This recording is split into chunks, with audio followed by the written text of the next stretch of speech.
É liquidação. Liquidação. 4.100. Liquidação e material de consumo, tá certo.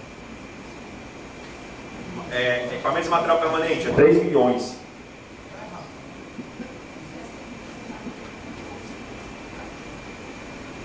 Investimento, aí eu tenho uma linha aqui.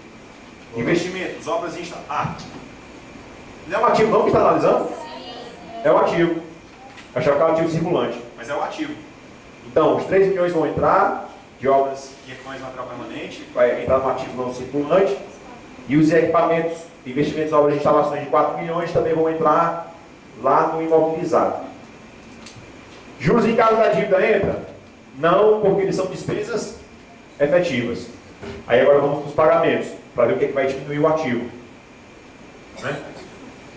Pagamento de despesa com pessoal em encargos, vai diminuir o ativo? Vai. O ativo e o passivo ao mesmo tempo, né? Mas eu estou querendo calcular aqui o ativo, então vai diminuir aqui, 25 milhões.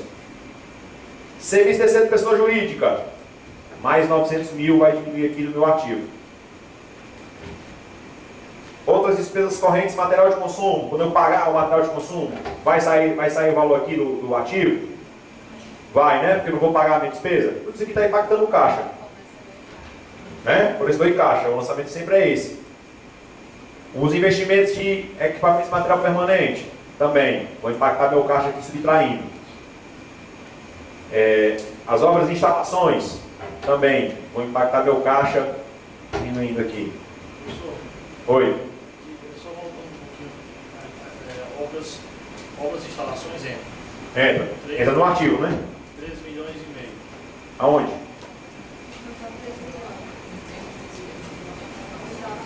É porque o 3 milhões e meio que já é o pagamento. Eu coloquei aqui, né? A obras e instalações, ele liquidou 4 milhões e pagou 3 milhões e meio. Certo? Aí quando ele liquidou, deu entrada no ativo. Que no patrimônio não aumenta, acontece isso aqui, ó. Ao invés de estoque, vai vir imobilizado. E o pagamento, como é que eu vou contabilizar? Baixa aquele passivo que foi registrado anteriormente, né? Contra quem? Banco. Aí esse registro aqui, são todos esses aqui. Eu estou baixando o passivo que foi gerado na liquidação e fazendo pagamento. Aí é um caso aqui, por exemplo, das obras de instalações, ó, e dos juros em encargos da dívida. Fazendo aqui, registrando aqui todos. Tudo que foi pago está aqui. Porque todo pagamento diminuiu o ativo circulante. Certo? Diminuiu o ativo. 150, né? Ó. Pagamento de réis a processados, vai diminuir o ativo? Vai, porque eu estou baixando uma obrigação utilizando dinheiro. É 2.400, né? 2.400.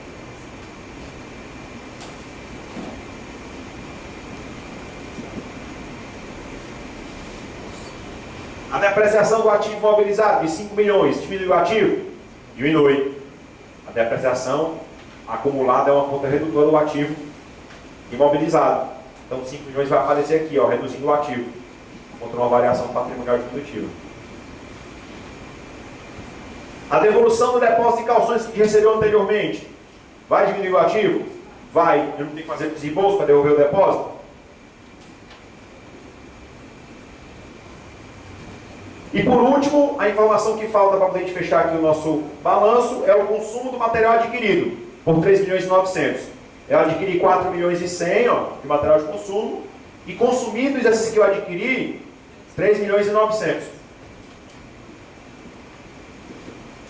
Pronto. Os acréscimos do ativo foram isso aqui, e as subtrações foram isso aqui. Agora é conta. Mas esses 4 milhões e 100, 3 milhões e 4 milhões e 20, não é diminuição, não? Não, porque na liquidação, a despesa não gera a entrada de um imobilizado, ou de um estoque. O problema é que ele não quer contrapartida. Se você olhar só para um lado, ó, ele só quer um lado, ele não quer os dois. Se ele olhasse para os dois, não alterava nada o patrimônio, mas ele quer só um lado. Ó. Aí aumentou o ativo. Não é? Aqui dá 42, ó. 61.400. E aqui? 48,600. Aí um menos o outro. 2.800. Se fizemos todas as contas corretas, eu acho que nós fizemos. Se você tivesse feito, eu acho que não. Mais 12. Tem resposta? Já aumentou ou diminuiu? Já aumentou, porque as entradas foram maiores do que as saídas. Vamos dar um intervalo rapidinho para tomar um fôlego aí, daqui a pouco a gente volta. Pessoal, pega esse último material aí que vocês receberam. Vamos lá para o final, onde vocês vão passando aí de trás para frente, até vocês chegarem na demonstração dos fluxos de caixa. É o último que vocês receberam hoje. Eu não sei qual vai dar essa questão de visão agora.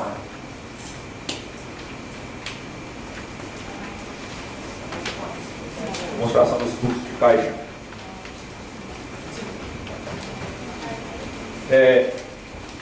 Nós já conversamos aqui sobre as 4 demonstrações obrigatórias pela Lei 4.320. Balanço orçamentário, balanço financeiro, demonstração das variações patrimoniais e balanço patrimonial.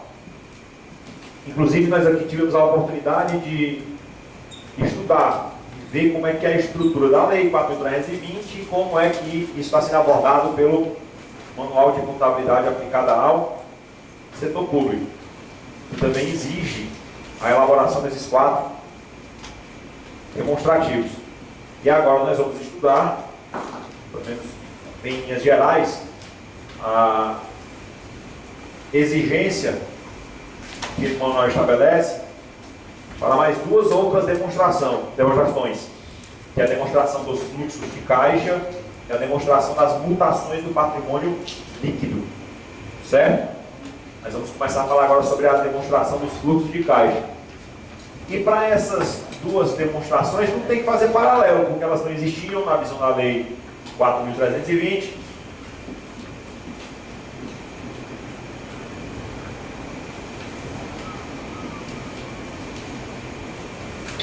Então a estrutura que a gente vai conhecer aqui é a estrutura definida pelo Manual de Contabilidade aplicada ao setor público. A DFC é o demonstrativo de fato de fluxo de caixa. Ela é diferente do balanço financeiro justamente pela característica de que pega como despesa realizada a despesa paga, certo? Então, o fluxo de caixa é a receita recebida, e a receita recebida é aquela considerada quando arrecadada, e a despesa também é considerada como a despesa paga. Aí eu pego a despesa orçamentária paga e a despesa extra orçamentária paga, certo? Existem basicamente 2 métodos para a elaboração da demonstração dos fluxos de caixa: o método direto e o método indireto. O método direto, ele pega todas as transações que afetam o caixa. Ele considera todas as transações que afetam o caixa, ou aumentando ou diminuindo. Já o método indireto, ele parte do resultado do exercício e lista as situações que alterariam o resultado até chegarmos no caixa. O método que é utilizado para elaborar a DFC no setor público é o método direto. O setor público não utiliza o método indireto. Até porque não é interesse do setor público ficar calculando o resultado econômico. Não é. O setor público tem que gastar aquilo que ele recebe. E demonstrar as origens e as aplicações dos recursos com relação aos momentos em que eles afetam o caixa seria muito mais interessante de se visualizar do que simplesmente colocar o resultado e sair colocando transações que alteram o caixa e que não afetaram o resultado. Não fazia muito sentido para a administração pública. Era melhor montar uma demonstração com todos os fluxos que aumentam ou diminuem o caixa. Certo? E nesse ponto, o que é que nós temos? que a administração pública não tem nem visão de como elaborar deve ser pelo método indireto. A gente simplesmente pega a demonstração dos fluxos de caixa, pegando tudo que foi arrecadado, menos tudo que foi gasto, que foi pago, considerando 3 grandes fluxos. Os fluxos das atividades operacionais,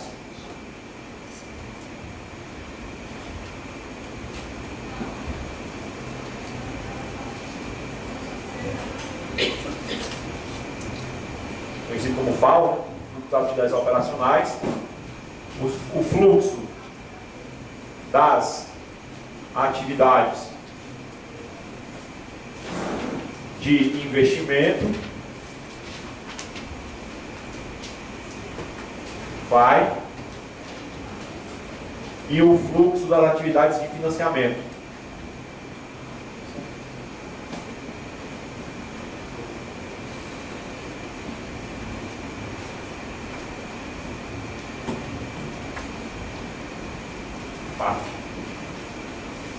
O que acontece? Quando eu pego esses 3 fluxos e confronto eles, eu tenho que mostrar como é que estava o caixa e equivalente caixa inicial e o final do período. Por estrutura, é possível perceber que a DFC é muito parecida com o balanço financeiro. A diferença básica é que aqui nós temos, de fato, fluxos eminentemente financeiros. Portanto, o que você não vai encontrar na DFC que você encontraria no balanço financeiro? Primeiro o básico, né?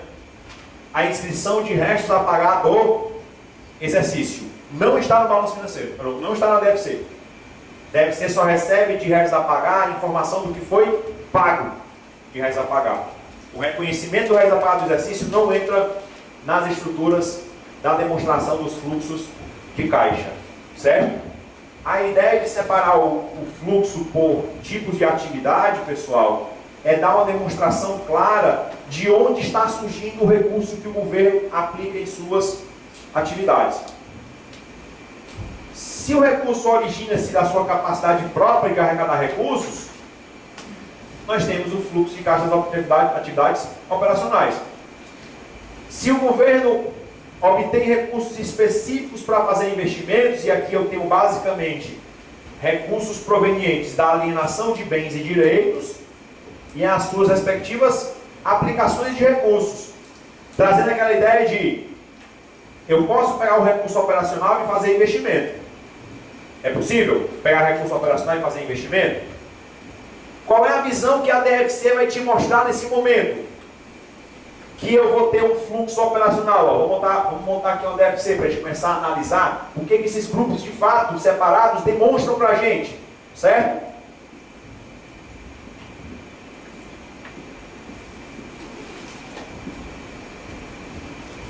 O que é que mostra o fluxo operacional? O fluxo operacional mostra qual é a minha capacidade de obter recursos para manter minha operação e qual é a despesa necessária para manter essa operação. Estava até conversando com uma colega aqui no intervalo, ela veio me perguntar as coisinhas da Lei 4.320. A DFC mostra algo parecido com isso. Quem é que é a minha grande base de receita operacional? É a receita corrente. E quem é a minha grande base de despesa operacional? É a despesa corrente.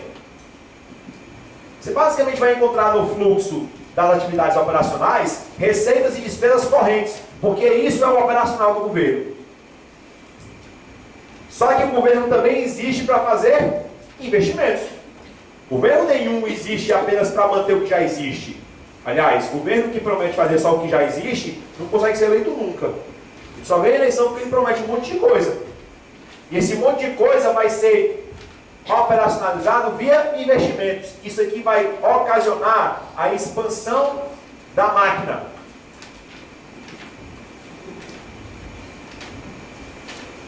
E quem seriam as aplicações padrão da construção de bens não circulantes? Imóveis, obras, veículos, E qual seria a origem associada a essa estrutura? A venda desses bens. Basicamente. Mas isso quer dizer que a origem desse recurso para aplicar em bens circulantes tem que vir necessariamente da venda de bens? Não. Ele pode vir da operação, não pode não? Como você me perguntou, qual é o indicador que tem na lei que diz que eu posso pegar recurso corrente e aplicar em investimento? Quando eu tenho um superávit do orçamento corrente, não é? Então, o superávit do orçamento corrente nada mais é do que uma receita operacional maior do que uma despesa operacional que foi aplicada para fazer investimento. Nessa hora vai acontecer o quê? O fluxo operacional é positivo e o fluxo de investimento é negativo. Isso é algum problema?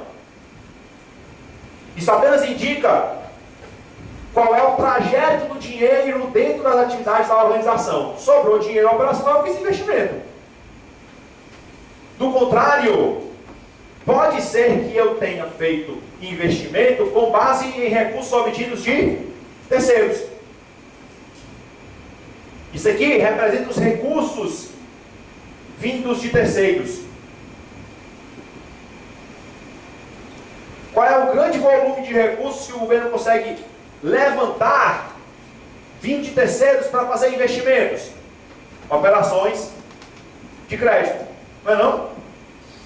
Só assinar um contrato, pegar 450 milhões e fazer uma obra. Pronto. Então, um fluxo de financiamento positivo pode ter financiado a construção de um bem, fazendo com que o fluxo de investimento fique negativo. Então, qual é o objetivo da DFC, portanto? Mostrar por onde os recursos de caixa tramitaram para explicar as variações de caixa. O balanço financeiro mostra a mesma coisa, o mesmo resultado. A diferença é porque a DFC mostra os resultados por tipo de fluxo. O saldo de caixa pode ter aumentado de um ano para o outro, mas alimentado por um fluxo de financiamento. Isso é uma coisa boa ou uma coisa ruim? Não necessariamente uma coisa ruim, mas é uma coisa que me leva a atenção, né? Porque um fluxo positivo de financiamento me mostra que houve a obtenção de recursos que eu vou ter que pagar posteriormente e que vão, no futuro, gerar um fluxo negativo de financiamento. Quem vai pagar esse fluxo negativo de financiamento? Provavelmente o fluxo operacional. E aí o que acontece? Os governos geralmente apresentam esse tipo de composição aqui, ó. Um fluxo operacional positivo para alimentar investimento e financiamento. Mostrando o quê? Que nem todo recurso operacional de fato é utilizado para manter a máquina, mas para fazer expansão da ação governamental e para quitar dívidas obtidas em virtude de empréstimos ou de outros financiamentos obtidos. Certo? A visão da DFC é mais gerencial do que a do balanço financeiro. A visão do balanço financeiro é mais legal. A visão da DFC é mais gerencial. E ela está obrigatória para ser elaborada por todos os governos a partir do ano de 2015. Então ela é obrigatória para todo mundo. Nesta página que eu pedi para vocês localizarem, eu coloquei a estrutura básica da DFC. E você vai conseguir. Isso aqui é a estrutura dos balanços públicos, certo? O Estado do Ceará elaborou a DFC desse jeito aqui em 2015. Essa é a mesma estrutura. Ele separa aqui, ó, fluxo operacional, fluxo de investimento e fluxo de financiamento com o resultado, mostrando a variação do caixa do começo para o final do ano. É a mesma coisa da visão do balanço financeiro, certo? Só que veja aqui nas atividades operacionais, o que vai entrar? Ó, receita derivada e originária, transferências correntes recebidas, outros ingressos operacionais e no desembolso, pessoal em encargos, juros da dívida. Juros da dívida é um desembolso operacional. Muita gente acha que juros da dívida é investimento, é financiamento. O que entra como fluxo de financiamento, é apenas o valor principal das dívidas.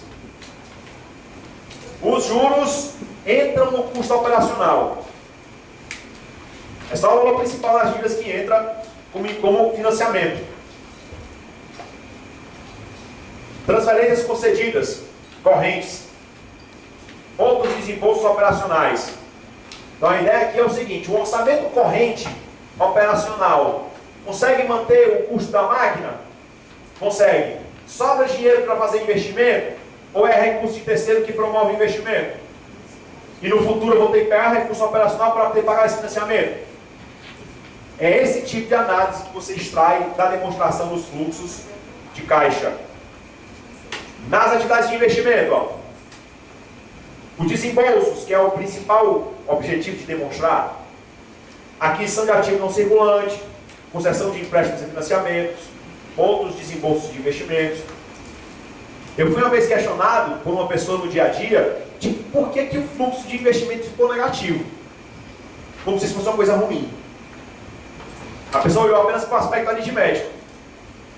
Olha, se isso aqui é uma demonstração que avalia a variação do caixa de um ano para o outro, e isso aqui está batendo, é porque esse saldo negativo desse fluxo provavelmente está positivo em outro lugar. Quem foi que financiou esse fluxo negativo? Foi um fluxo positivo de financiamento? Então você está dizendo que a construção dos seus bens está baseada em recursos obtidos de terceiros. Ou foi um fluxo operacional que financiou esse investimento? Você está dizendo que a receita operacional foi maior do que a despesa operacional, gerando superávit do orçamento corrente que se transformou em investimento. Você explica isso na demonstração dos fluxos de caixa. Olha o fluxo das atividades de financiamento. Ó. O principal é o ingresso, né? Que é de onde vem o dinheiro. Operação de crédito, integralização do capital de empresas dependentes, transferências de capital recebidas e outros ingressos de financiamentos. Para que isso aqui? É para aplicar dentro do próprio fluxo? Não. É para gerar investimentos ou manter a operação. O que é que o governo federal atualmente está fazendo? Pegando empréstimos para rolar dívida. Aliás, a grande parte dos fluxos está aqui dentro. Ele pega empréstimo para rolar a própria dívida, que no final das contas serviu para pagar o seu custeio. Isso você consegue chegar na demonstração dos fluxos de caixa. Moral da história, só para poder resumir. Quais são os fluxos que eu chamaria a atenção para você numa prova, se caísse uma questão sobre DFC? Primeiro, não tem método indireto. Já citei, só tem o direto. Ninguém faz a elaboração de método indireto. Segundo, cada fluxo pode ter fluxos positivos ou negativos. O somatório dos fluxos tem que bater com a variação do caixa de um ano para o outro. Mas eu posso ter naturalmente um fluxo negativo em um tipo de atividade. Isso não é problema nenhum. Esse fluxo negativo é explicado pelos fluxos positivos das outras atividades. Por exemplo, um saldo negativo de investimento pode ter sido financiado por um recurso de financiamento ou por um recurso operacional que sobrou. É para isso que o fluxo é dividido. Para explicar de onde se originou o investimento, o que foi feito com o recurso obtido pela venda de bens. O que é que diz a lei, não é? Que os recursos vendidos de venda de bens só podem ser aplicados na aquisição de outros bens. Onde é possível ver isso aqui fácil? Na demonstração dos fluxos de caixa. Porque ela isola os recursos não circulantes em um único grupo. Recursos não circulantes decorrentes de bens, né? A aquisição dos bens e a sua respectiva venda. Mas aí, quem eu daria especial atenção no fluxo da atividade operacional? Os juros da dívida. Juro da dívida é fluxo operacional, porque ele é um encargo da operação. Para poder obter o recurso para fazer o investimento, para transformar em operação, eu assumo esse encargo. Juros da dívida são fluxos operacionais, está até aqui no quadro. Juros e encargos da dívida. Desembolsos operacionais. Outra observação que eu deixaria para vocês que é importante. As transferências que vão aparecer no fluxo operacional são apenas as transferências correntes. Transferências repassadas para fazer investimento na estrutura estão colocadas como fluxo de financiamento. Aqui, ó. Fluxo de financiamento, ingresso, transferências de capital recebidas. Eles são tratados como fluxos de financiamento. As transferências correntes são fluxos operacionais para manter a operação. Outra observação é que a integralização do capital feito por empresas do governo é um fluxo de financiamento. Um fluxo de financiamento de ingresso. Mas cuidado, apenas as empresas dependentes. Por quê? Que não é de qualquer empresa. Porque este manual de contabilidade aplicada ao setor público, como nós vimos, ele se aplica apenas no campo de aplicação da contabilidade aplicada ao setor público. Primeira aula, né? Qual é o campo de aplicação da contabilidade aplicada ao setor público? Os entes governamentais, as entidades sociais, né? E os conselhos profissionais. Aplicação integral, né? E a parcial, para instrumentalizar a prestação de contas. E o exercício do controle social, apenas as entidades que recebem de alguma forma dinheiro e gerem dinheiro público. Dentro dos entes governamentais, quem está listado?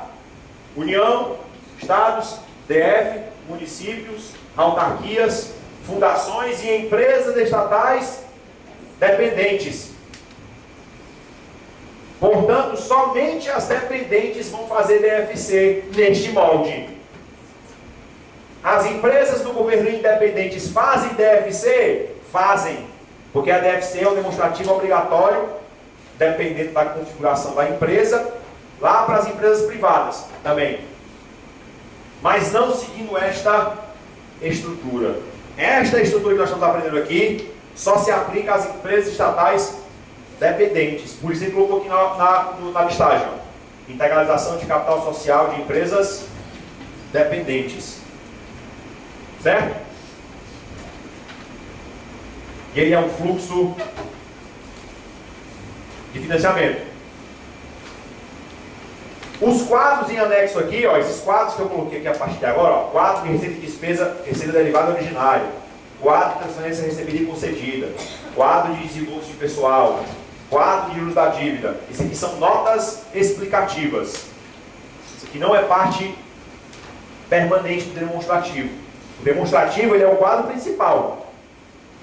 Os outros quadros que eu listei aqui para vocês são exemplos de notas explicativas que o próprio manual sugere que você elabore. Por quê? Porque a receita derivada e originária, elas têm uma subdivisão. Qual é a diferença entre a receita derivada e a receita originária? É porque a derivada é aquela que o governo obtém em virtude da exploração do patrimônio de outras pessoas. E a originária é aquela que o governo obtém em virtude da exploração do seu próprio patrimônio. A derivada deriva do patrimônio de outras pessoas. A originária origina-se do patrimônio do próprio governo. Um exemplo clássico de uma receita que se origina, que se deriva do patrimônio de outras pessoas: os impostos. É o principal exemplo de receita derivada. E exemplo de receita que se origina do patrimônio do governo: os rendimentos e aplicações financeiras, os aluguéis de imóveis. Então, o quadro A, o quadro B, quebra as receitas, separando-as em originárias e derivadas. O quadro B é só para mostrar as transferências que eu recebo e que eu concedo. O quadro C, o quadro D mostra apenas as despesas operacionais, as despesas que vão aparecer no quadro das atividades operacionais por função de governo. Eu tinha até falado sobre isso aqui, né? O balanço financeiro, na visão da Lei 4.320, ele apresentava a despesa por função de governo. O que foi que a STN fez? Ela tirou a despesa por função lá do balanço financeiro e jogou na demonstração dos fluxos de caixa. Aqui são as 28 funções do governo, definidas na portaria 42 de 99, da STN e SOF. Portaria 42 e 99. E o quadro E serve para nós detalharmos os juros e encargos da dívida. Vamos fazer aqui algumas questõezinhas para fixar o conteúdo.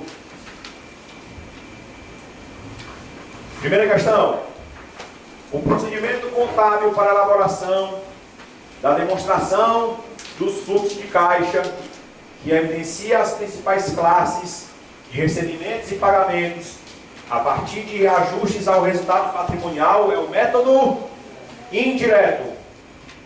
Parte do resultado vai para o caixa. Esse método é o método que o governo usa? Não. O governo usa o método direto, que você explica as variações do caixa diretamente pela receita que entrou e pela despesa que saiu. Montar uma demonstração com todos os fluxos que aumentam ou diminuem o caixa, certo? E nesse ponto, o que é que nós temos? Que a administração pública não tem nem visão de como elaborar deve ser pelo método indireto. A gente simplesmente pega a demonstração dos fluxos de caixa, pegando tudo que foi arrecadado, menos tudo que foi gasto, que foi pago, considerando três grandes fluxos. Os fluxos das atividades operacionais,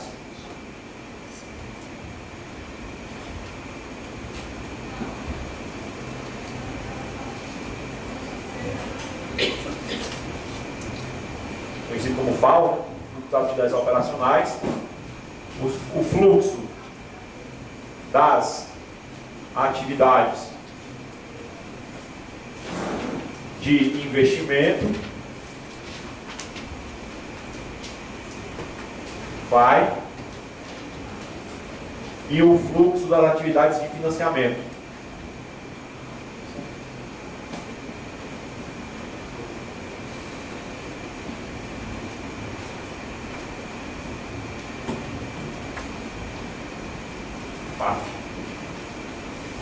O que acontece? Quando eu pego esses três fluxos e confronto eles, eu tenho que mostrar como é que estava o caixa e equivalente caixa inicial e o final do período. Por estrutura, é possível perceber que a DFC é muito parecida com o balanço financeiro.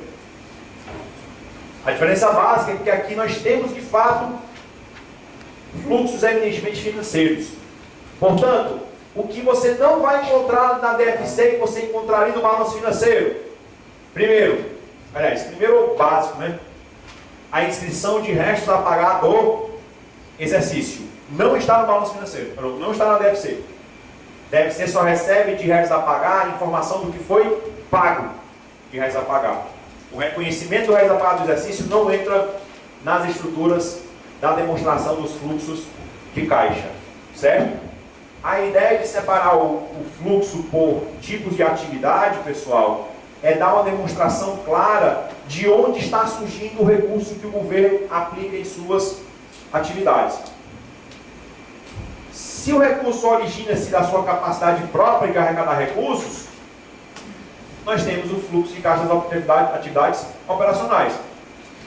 Se o governo obtém recursos específicos para fazer investimentos, e aqui eu tenho basicamente recursos provenientes da alienação de bens e direitos e as suas respectivas aplicações de recursos, trazendo aquela ideia de eu posso pegar o recurso operacional e fazer investimento. É possível pegar recurso operacional e fazer investimento? Qual é a visão que a DFC vai te mostrar nesse momento? Que eu vou ter um fluxo operacional. Vamos montar aqui uma DFC para a gente começar a analisar o que esses grupos de fato separados demonstram para a gente, certo?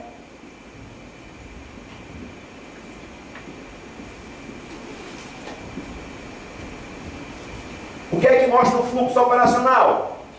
O fluxo operacional mostra qual é a minha capacidade de obter recursos para manter minha operação e qual é a despesa necessária para manter essa operação. Estava até conversando com uma colega aqui no intervalo, ela veio me perguntar as coisinhas da Lei 4.320. A DFC mostra algo parecido com isso. Quem é que é a minha grande base de receita operacional? É a receita corrente. E quem é a minha grande base de despesa operacional? É a despesa corrente. Você basicamente vai encontrar no fluxo das atividades operacionais, receitas e despesas correntes, porque isso é o operacional do governo. Só que o governo também existe para fazer investimentos. Governo nenhum existe apenas para manter o que já existe. Aliás, governo que promete fazer só o que já existe, não consegue ser eleito nunca. Só vem a eleição porque ele promete um monte de coisa. E esse monte de coisa vai ser operacionalizado via investimentos. Isso aqui vai ocasionar a expansão da máquina.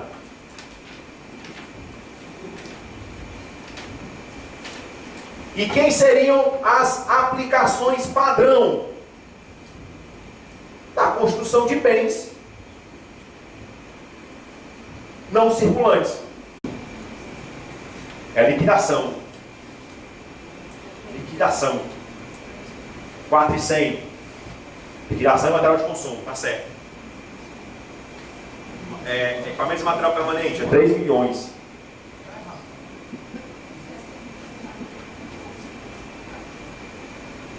Investimentos, aí eu tenho uma linha aqui. Investimentos, obras e instalações. Não é um ativo não que está analisando? É um ativo. Eu achava que era um ativo circulante, mas é um ativo. Então, os 3 milhões vão entrar de obras e equipamentos de material permanente, vai entrar no ativo não circulante. E os equipamentos, investimentos, obras e instalações de 4 milhões também vão entrar lá no imobilizado. Juros em caso da dívida entra? Não, porque eles são despesas efetivas. Aí agora vamos para os pagamentos, para ver o que, é que vai diminuir o ativo. Né? Pagamento de despesa com pessoal em encargos. Vai diminuir o ativo? Vai. O ativo e o passivo ao mesmo tempo, né? Mas eu estou querendo calcular aqui o ativo, então vai diminuir aqui, 25 milhões. Serviço terceiro de pessoa jurídica, mais 900 mil vai diminuir aqui no meu ativo. Outras despesas correntes, material de consumo. Quando eu pagar o material de consumo, vai sair o valor aqui do ativo? Vai, né? Porque eu não vou pagar a minha despesa. Tudo isso aqui está impactando o caixa. Né? Por isso foi caixa. O lançamento sempre é esse. Os investimentos de equipamentos e material permanente também vão impactar meu caixa aqui subtraindo. As obras e instalações também vão impactar meu caixa diminuindo aqui. Professor, Oi. só voltando um pouquinho. Obras e instalações entram. Entra no ativo, né? 13 milhões e meio. Aonde?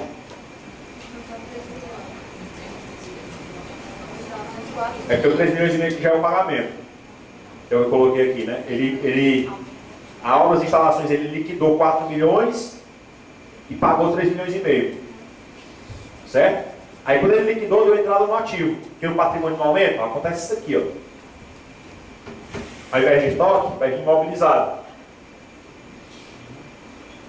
E o pagamento, como é que eu vou contabilizar? Baixa aquele passivo que foi registrado anteriormente, né? Contra quem? Quanto? Aí esse registro aqui, são todos esses aqui. Eu estou baixando o passivo que foi gerado na liquidação e fazendo o pagamento. Aí é um caso aqui, por exemplo, das obras de instalações, ó, e dos juros em cargos da dívida. Fazendo aqui, registrando aqui todos. Tudo que foi pago está aqui. Porque todo pagamento diminuiu o ativo circulante. Certo? Diminuiu o ativo. 150, né? Ó. Pagamento de réis a pagar processados. Vai diminuir o ativo? Vai. Porque eu estou baixando uma obrigação utilizando dinheiro. É 2.400, né? 2.400.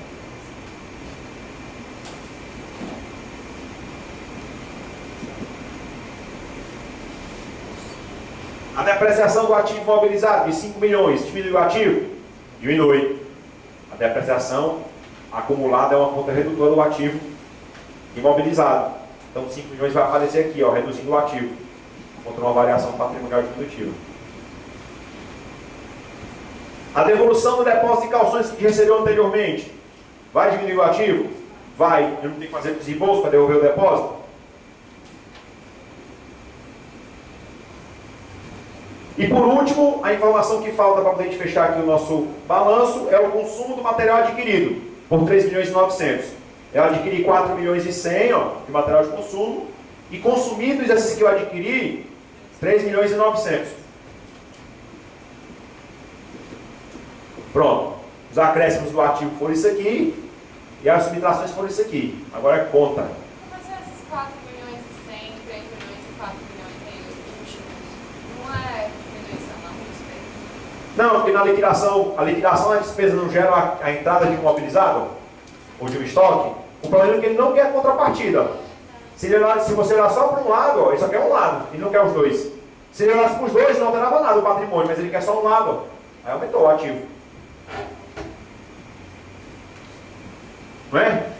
Aqui dá 42, ó. 61.400. E aqui? 48.600. Aí um menos o outro. 2.800. Se fizemos todas as contas corretas, eu acho que nós fizemos. Se você tivesse feito, eu acho que não. Mais 12. Tem resposta? Já aumentou ou diminuiu? Já aumentou, porque as entradas foram maiores do que as saídas. Vamos dar um intervalo rapidinho para tomar um fôlego aí, daqui a pouco a gente volta. Pessoal, pega esse último material aí que vocês receberam. Vamos lá para o final, onde vocês vão passando aí de trás para frente, até vocês chegarem na demonstração dos fluxos de caixa. É o último que vocês receberam hoje. Eu não sei qual vai dar essa questão de divisão agora.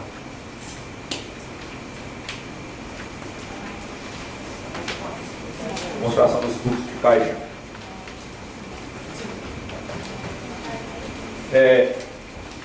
Nós já conversamos aqui sobre as 4 demonstrações obrigatórias pela Lei 4.320. Balanço orçamentário, balanço financeiro, demonstração das variações patrimoniais e balanço patrimonial. Inclusive, nós aqui tivemos a oportunidade de estudar, de ver como é que é a estrutura da Lei 4.320 e como é que isso está sendo abordado pelo Manual de Contabilidade aplicada ao setor público, que também exige a elaboração desses 4 demonstrativos. E agora nós vamos estudar, pelo menos em linhas gerais, a exigência que o manual estabelece para mais 2 outras demonstrações, que é a demonstração dos fluxos de caixa e a demonstração das mutações do patrimônio líquido. Certo? Nós vamos começar a falar agora sobre a demonstração dos fluxos de caixa. E para essas 2 demonstrações não tem que fazer paralelo, porque elas não existiam na visão da Lei 4.320.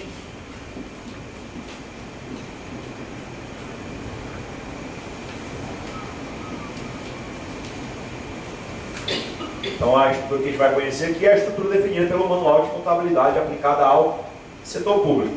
A DFC é um demonstrativo de fato de fluxo de caixa. Ela é diferente do balanço financeiro justamente pela característica de que pega como despesa realizada a despesa paga, certo? Então, o fluxo de caixa é a receita recebida, e a receita recebida é aquela considerada quando arrecadada, e a despesa também é considerada como a despesa paga. Aí eu pego a despesa orçamentária paga e a despesa extra orçamentária paga, certo? Existem basicamente 2 métodos para a elaboração da demonstração dos fluxos de caixa: o método direto e o método indireto. O método direto, ele pega todas as transações que afetam o caixa. Ele considera todas as transações que afetam o caixa, ou aumentando ou diminuindo. Já o método indireto, ele parte do resultado do exercício e lista as situações que alterariam o resultado até chegarmos no caixa. O método que é utilizado para elaborar a DFC no setor público é o método direto. O setor público não utiliza o método indireto. Até porque não é interesse do setor público ficar calculando o resultado econômico. Não é? O setor público tem que gastar aquilo que ele recebe. E demonstrar as origens e as aplicações dos recursos com relação aos momentos em que eles afetam o caixa seria muito mais interessante de se visualizar do que simplesmente colocar o resultado e sair colocando transações que alteram o caixa e que não afetaram o resultado. Não fazia muito sentido para a administração pública. Era melhor imóveis, obras, veículos. E qual seria a origem associada a essa estrutura? A venda desses bens, basicamente. Mas isso quer dizer que a origem desse recurso para aplicar em bens circulantes tem que vir necessariamente da venda de bens? Não. Ele pode vir da operação, não pode não? Como você perguntou, qual é o indicador que tem na lei que diz que eu posso pegar recurso corrente e aplicar em investimento? Quando eu tenho um superávit do orçamento corrente, não é? Então, o superávit do orçamento corrente nada mais é do que uma receita operacional maior do que uma despesa operacional que foi aplicada para fazer investimento. Nessa hora vai acontecer o quê? O fluxo operacional é positivo e o fluxo de investimento é negativo. Isso é algum problema? Isso apenas indica qual é o trajeto do dinheiro dentro das atividades da organização. Sobrou dinheiro operacional, eu fiz investimento. Do contrário, pode ser que eu tenha feito investimento com base em recursos obtidos de terceiros. Isso aqui representa os recursos vindos de terceiros. Qual é o grande volume de recursos que o governo consegue levantar vindo de terceiros para fazer investimentos? Operações de crédito. Não é não? Só assinar um contrato, pegar 450 milhões e fazer uma obra. Pronto. Então, um fluxo de financiamento positivo pode ter financiado a construção de um bem, fazendo com que um fluxo de investimento fique negativo. Então, qual é o objetivo da DFC, portanto? Mostrar por onde os recursos de caixa tramitaram para explicar as variações de caixa. O balanço financeiro mostra a mesma coisa, o mesmo resultado. A diferença é porque a DFC mostra os resultados por tipo de fluxo. O saldo de caixa pode ter aumentado de um ano para o outro, mas alimentado por um fluxo de financiamento. Isso é uma coisa boa ou uma coisa ruim?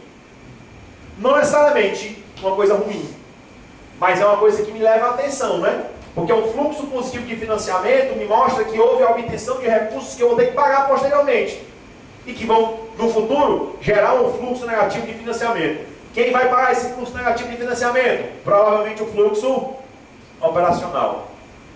E aí o que acontece? Os governos geralmente apresentam esse tipo de composição aqui, ó. Um fluxo operacional positivo para alimentar investimento e financiamento. Mostrando o quê? Que nem todo recurso operacional de fato é utilizado para manter a máquina, mas para fazer expansão da ação governamental e para quitar dívidas obtidas em virtude de empréstimos ou de outros financiamentos obtidos. Certo? A visão da DFC é mais gerencial do que a do balanço financeiro. A visão do balanço financeiro é mais legal. A visão da DFC é mais gerencial. E ela está obrigatória para ser elaborada por todos os governos a partir do ano de 2015. Então ela é obrigatória para todo mundo. Nesta página que eu pedi para vocês localizarem, eu coloquei a estrutura básica da DFC. E você vai conseguir. Isso aqui é a estrutura dos balanços públicos, certo? O Estado do Ceará elaborou a DFC desse jeito aqui, em 2015. Essa é a mesma estrutura. Ele separa aqui, ó, fluxo operacional, fluxo de investimento e fluxo de financiamento com o resultado, mostrando a variação do caixa do começo para o final do ano. É a mesma coisa da visão do balanço financeiro, certo? Só que veja aqui nas atividades operacionais, o que vai entrar? Ó, receita derivada e originária, transferências correntes recebidas, outros ingressos operacionais e no desembolso, pessoal em encargos, juros da dívida. Juros da dívida é um desembolso operacional. Muita gente acha que juros da dívida é investimento, é financiamento. O que entra como fluxo de financiamento, é apenas o valor principal das dívidas. Os juros entram no custo operacional. É só o valor principal das dívidas que entra como financiamento. Transferências concedidas, correntes. Outros desembolsos operacionais. Então a ideia aqui é o seguinte: o orçamento corrente operacional manter o custo da máquina? Consegue. Sobra dinheiro para fazer investimento? Ou é recurso de terceiro que promove o investimento? E no futuro eu vou ter que pegar recurso operacional para poder pagar esse financiamento? É esse tipo de análise que você extrai da demonstração dos fluxos de caixa. Nas atividades de investimento, ó, os desembolsos, que é o principal objetivo de demonstrar, aquisição de ativo não circulante, concessão de empréstimos e financiamentos, outros desembolsos de investimentos. Eu fui uma vez questionado por uma pessoa no dia a dia, de por que o fluxo de investimento ficou negativo. Como se isso fosse uma coisa ruim. A pessoa olhou apenas para o aspecto aritmético. Olha, se isso aqui é uma demonstração que avalia a variação do caixa de um ano para o outro, e isso aqui está batendo, é porque esse saldo negativo desse fluxo provavelmente está positivo em outro lugar. Quem foi que financiou esse fluxo negativo? Foi um fluxo positivo de financiamento? Então você está dizendo que a construção dos seus bens está baseada em recursos obtidos de terceiros. Ou foi um fluxo operacional que financiou esse investimento? Você está dizendo que a receita operacional foi maior do que a despesa operacional, gerando superávit do orçamento corrente, que se transformou em investimento. Você explica isso na demonstração dos fluxos de caixa. Olha o fluxo das atividades de financiamento. Ó. O principal é o ingresso, né? Que é de onde vem o dinheiro. Operação de crédito, integralização do capital de empresas dependentes, transferências de capital recebidas e outros ingressos de financiamentos. Para que isso aqui? É para aplicar dentro do próprio fluxo? Não. É para gerar investimentos ou manter a operação. O que é que o governo federal atualmente está fazendo? Pegando empréstimos para rolar dívida. Aliás, a grande parte dos fluxos está aqui dentro. Ele pega empréstimo para rolar a própria dívida, que no final das contas serviu para pagar o seu custeio. Isso você consegue chegar na demonstração dos fluxos de caixa. Moral da história, só para poder resumir. Quais são os fluxos que eu chamaria a atenção para você numa prova, se caísse uma questão sobre DFC? Primeiro, não tem método indireto. Já citei, só tem o direto. Ninguém faz a elaboração de método indireto. Segundo, cada fluxo pode ter fluxos positivos ou negativos. O somatório dos fluxos tem que bater com a variação do caixa de um ano para o outro. Mas eu posso ter naturalmente um fluxo negativo em um tipo de atividade. Isso não é problema nenhum. Esse fluxo negativo é explicado pelos fluxos positivos das outras atividades. Por exemplo, um saldo negativo de investimento pode ter sido financiado por um recurso de financiamento ou por um recurso operacional que sobrou. É para isso que o fluxo é dividido. Para explicar de onde se originou o investimento, o que foi feito com o recurso obtido pela venda de bens. O que é que diz a lei, não é? Que os recursos vendidos de venda de bens só podem ser aplicados na aquisição de outros bens. Onde é que eu consigo ver isso aqui fácil? Na demonstração dos fluxos de caixa. Porque ela isola os recursos não circulantes em um único grupo. Recursos não circulantes decorrentes de bens, né? A aquisição dos bens e a sua respectiva venda. Mas aí, quem eu daria especial atenção no fluxo da atividade operacional? Os juros da dívida. Juro da dívida é fluxo operacional, porque ele é um encargo da operação. Para poder obter o recurso para fazer o investimento, para transformar em operação, eu assumo esse cargo. Juros da dívida são fluxos operacionais, está até aqui no quadro. Juros e encargos da dívida. Desembolsos operacionais. Outra observação que eu deixaria para vocês que é importante. As transferências que vão aparecer no fluxo operacional são apenas as transferências correntes. Transferências repassadas para fazer investimento na estrutura estão colocadas como fluxo de financiamento. Aqui, ó, fluxo de financiamento, ingresso, transferências de capital recebidas. Eles são tratados como fluxos de financiamento. As transferências correntes são fluxos operacionais.